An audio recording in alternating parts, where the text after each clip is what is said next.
Hi, everybody. Welcome to the Jimmy Dore Show. We have special guests from the Empire Files. It's Abby Martin is here. Hi, Abby. Hey. Yay. So thanks for being here. Today we're going to be talking about the election that happened Tuesday. So in Virginia, Democrats unseat GOP in a slew of Virginia delegate races. Rome will become the first transgender House member. So it was a big win for the left, right? Democrats surged to victory in more than a dozen Virginia House of delegates races Tuesday, unseating several longtime Republican incumbents and coming within striking distance of retaking control of the House for the first time in 17 years. That's so weird. Almost no one expected Democrats to do as well as they did in Virginia House of Delegates. Democrats targeted the 17 GOP-held districts where Democratic presidential rival Hillary Clinton defeated Donald Trump, winning all the seats which swing control of the chamber, but few thought it was possible. Republicans have controlled the state House of Delegates for nearly 2 decades and held a 66-34 majority. Could they flip it? Facing what looked to pundits like an insurmountable 32-seat gap, Democrats are on the brink of taking back the Virginia House of Delegates, a result that now comes down to recounts. Now, my question to you, do you think that would happen with a Democrat in the White House? Hey, Russia did this. Ha! Thank you, Putin. Thank you That's so funny. much. So, yeah, so this is the Democrats. A lot of people said their votes were anti-Trump, 2-1, said they were voting against Trump, to me, this just goes to show you what a bad candidate Hillary Clinton was. Oh, my God. And so look, there's a little bit more to this article. Northern Virginia, a Democratic stronghold, turned only bluer. Voters outside a polling location in Fairfax, which supported Clinton by a 2-1 margin in 2016, cited health care, education, and Trump as top issues that drove them to the polls Tuesday. So, no, if you notice, the first two things are not social issues. So what Ed Gillespie did was, I think, in my mistake, a lot of the Republicans did. They didn't run on an economic issue. They ran on social issues like football kneeling, Confederate statues, right? Transgenders going to the bathroom. And they didn't offer anybody an economic platform, and they got killed. So to me, that's the mistake that the Democrats made in 2016, is they tried to do it all about Trump is mean to women and he's a misogynist and we can't let our little girls hear him talk like that. And they lost. Yeah, no, of course. I Yeah. mean, this is amazing. How many more radical left candidates got elected other than just kind of generic So there Democrats? there was a lot of, in fact, we're going to get to that. One more thing, let's say this. Gillespie had mimicked Trump's tactics, attacking Northam over sanctuary cities while saying he would not remove Confederate Civil War monuments. A Gillespie mailer also referenced the controversy over the protests by NFL players. You would never take a knee, so take a stand on election day, the mailer. So that's what I was talking about. That's not win. That's not winning. People are hurting. People, half the country, you take the richest country in the world, and half of it is now poor or low income. They don't give a crap about that stuff when they're voting. Not enough of them anyway. So here's the race I really wanted to talk to you about. So there was a transgender woman who won. The transgender woman who unseated one of Virginia's longest-serving and most socially conservative lawmakers for a spot in history is a former journalist with a reputation for producing hard-hitting but fair stories. It's Danica Roem. She's also known for her unwavering, almost obsessive focus on fixing a congested, critical commuter road in her Northern Virginia district. She also sings in a metal band. Sounds And there awesome. she is. So it doesn't hurt that she's also attractive, right? So I don't see that. I don't think you'll be able to pick her out of a transgender lineup. You know what I mean? She's also So- a metalhead, which is dope. And yeah, that's very dope. So let's see what else they say. Rome is a Democrat. She defeated Republican delegate Bob Marshall. He's a culture warrior whose commitment to the cause often led to clashes within his own party's leadership. Rome will become the only out transgendered state legislator in the United States and the first to both get elected and take office openly, according to the Victory Fund, a political action committee that works to get openly LGBTQ people elected. Now, Ron, can you tell me that wasn't Bob Marshall also like the whip in the state house? Did you know anything about that? I heard like he was like their number 2 or 3 guy in the house. I could be wrong about that. But here, and then there was a socialist So that's the socialist who won, and his name is Lee Carter, right? Isn't that his name? In Virginia, Democratic Socialist of America-backed Lee Carter defeated the GOP whip. Oh, I'm sorry, that's where I got confused. He defeated the GOP whip Jackson Miller in the House of Delegates. Richmond Times-Dispatch reporter Patrick Wilson noted that the state Democratic Party offered little to no support for Carter. He won anyway. So isn't that nice to know? Isn't that nice to know? I think there is a big pipeline happening, and the Democratic Party is on board with it, and then he's bucking that. So that's why they didn't help him out. So he's to the left. So that's nice to hear. He's pretty far left. Is about as far left as you could get. So is our transgendered friend. Numerous wings of the broader party united behind Carter, including factions such as Planned Parenthood, who had backed Hillary Clinton last year. Oh, look at that. So isn't that nice to see? They went from Hillary Clinton to a socialist. And here's what Lee Fang said. He said, pretty interesting unity. Democratic Party of Virginia, Planned Parenthood, unions, Indivisible, and small donors powered socialist Lee Carter's win in Virginia. So the party abandoned him, but not the activists, right? So I say we got to forget it. So that's good news, right? What do you think of that news? Is that all good news, It's Abby? huge. I don't know how people are differentiating between like which Democrats are which, because that would be the hardest part, is just seeing a line of Democrats and knowing which one is the radical voice if you haven't been following Lee. But it's incredible and hugely optimistic. And the transgender woman is amazing too, because she defeated some crazy bigot who was trying to push the bill to prevent transgender people in bathrooms. So that, to me, I'm like, thank you. Yeah. It's really empowering. Turns out people can care more about clearing up a congested road than they do about who goes to the bathroom, right? So that was good for her. But how crazy is it? I wanted to say something really quick. Go How ahead. crazy is it that we can get an Amber Alert for a truck that kidnapped a child in another state, and we can't get an alert for voters when there's an Right. election? Yeah, because they don't want you voting. As they say, if voting changed stuff, they wouldn't let you do it. Just look at Spain. Those people tried to vote, it would have made a big difference, and they went and beat the shit out of them, right? I don't know if you saw the videos. I'm sure you did. It was horrifying. So here's another great win. This guy's super progressive. His completely unelectable progressive, Larry Krasner, wins the DA's race in Philadelphia. He beat a Republican named Beth Grossman by more than 40 percentage points. Now, the Democrat usually wins there.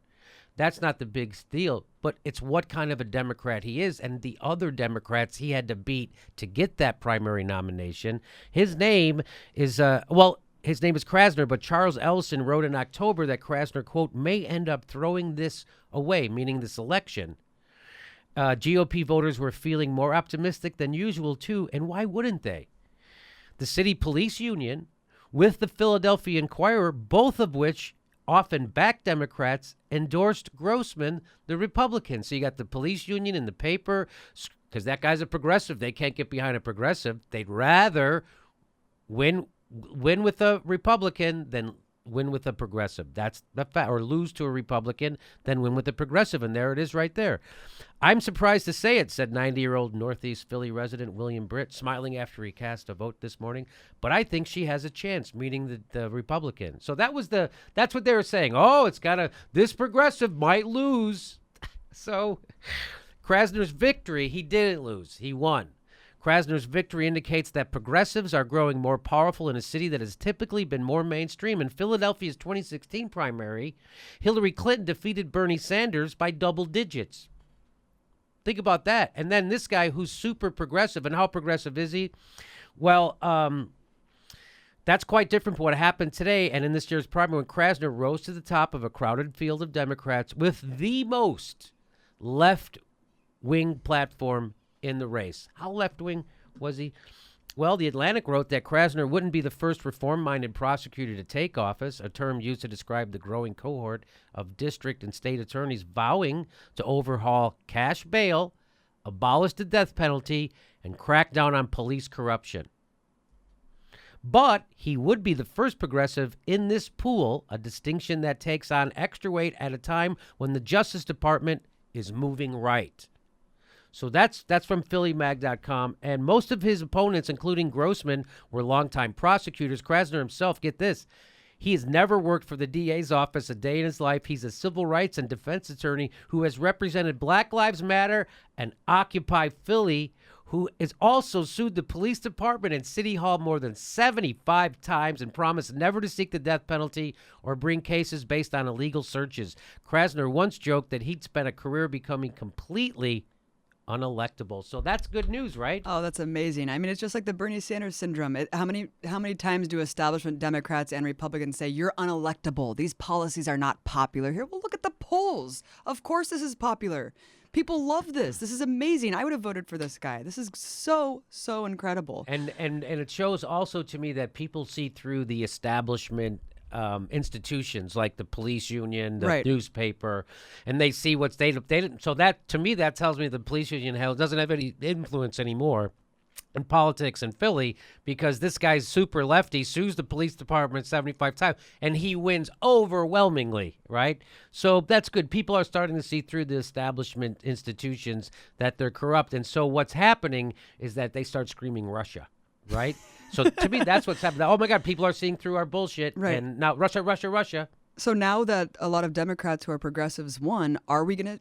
So Russia's no longer fomenting discontent and discord? I mean, so now that it's kind of flipped, I mean, are we going to see that narrative now? Or what are we going to see the Joy Reids and Rachel Maddows try to deflect this? Yeah, why Because these people are way more progressive than them.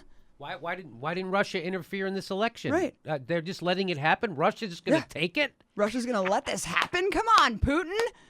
Come on, man. Well, you know, one thing that really killed me was the absence of discussion on the non-votes. Like everyone wants to blame Jill Stein till they're blue in the face. What about the people who showed up to vote? No, I'm not even talking about the 50% of Americans who were eligible and didn't vote.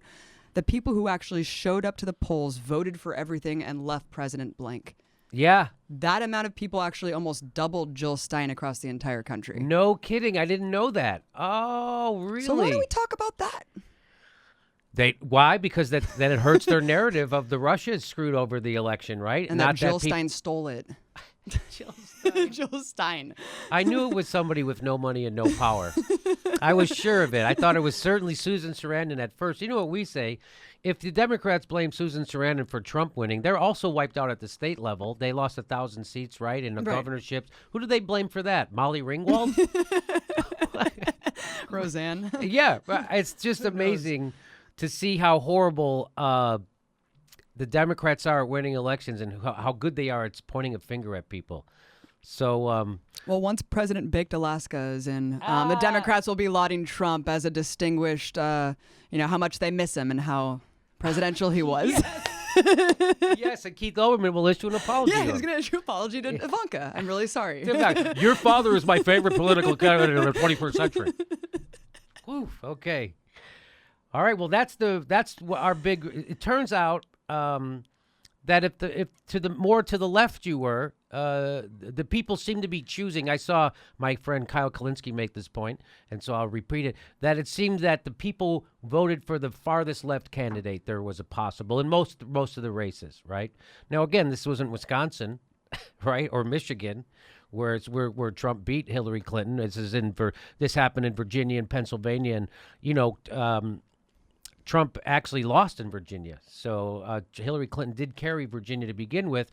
Virginia always had a Democratic governor. Terry McAuliffe already had one. So now they got another one, and people are saying, "See, the Democrat." Well, they were already winning in Virginia, but we'll see. That guy, who's the new governor, he voted for George Bush twice. Just so it's.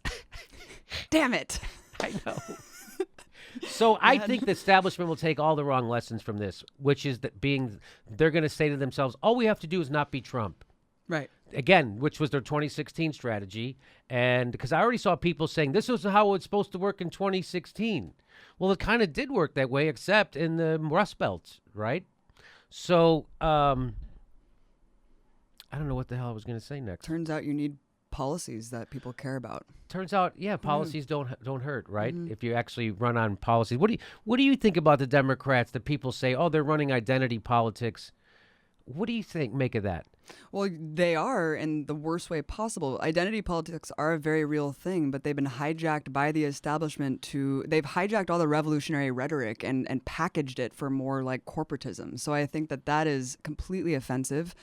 But look at Trump. I mean, he won on white identity politics in a way. It was kind of a backlash to that that whole mantra that the Democrats did. But no, it's disgusting. The whole look at the other guy as if that is the only thing that you need. I thought it was an Onion article until I realized it wasn't. So that's their strategy. That's why Trump is going to win again. Because they think that they could just call anyone a misogynist and, a woman hater and a ageist if you're criticizing Feinstein's 60th term. I mean, it's just unbelievable that this is where we're at. So I would tell people, if you call Bernie Sanders a sexist and you call Trump a sexist, now you've rendered that term meaningless. Right. Right. And Donna Brazile is a sexist too, apparently. Oh, she certainly is. Stooge. And she's undermining women of color. Right. Yes. Abby Martin, thanks so much for being our guest. I appreciate you coming in. Thanks a lot. Thanks so much, Jimmy.